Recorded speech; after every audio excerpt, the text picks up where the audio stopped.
అద్దె అడిగిందని ఒక టీచర్ని చంపేశారు. ఢిల్లీ సమీపంలోని గాజియాబాద్ వెలుగులోకి వచ్చిన ఈ ఘటన మనసును గడ్డ కట్టిస్తోంది.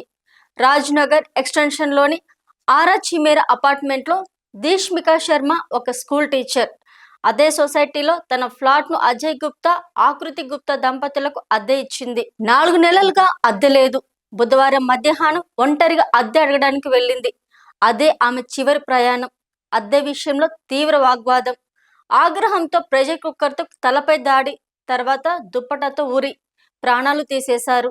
సాక్ష్యాలు మాయం చేయడానికి మృతదేహాన్ని సూట్ కేసులు కుక్కారు. ఇక్కడే కథ మలుపు తిరిగింది.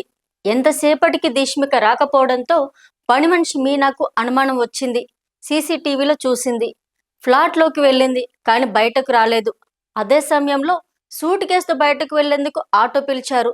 దీది దొరికే వరకు మీరెక్కడికి వెళ్ళొద్దు అని చెప్పింది. పోలీసులు వచ్చారు.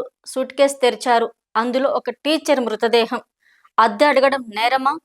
న్యాయం కోరడం మరణశిక్షణ? ఒక మహిళ ధైర్యం, ఒక పని మనిషి అప్రమత్తత లేకపోతే ఈ హత్య ఎప్పటికీ బయట పడేదే కాదు.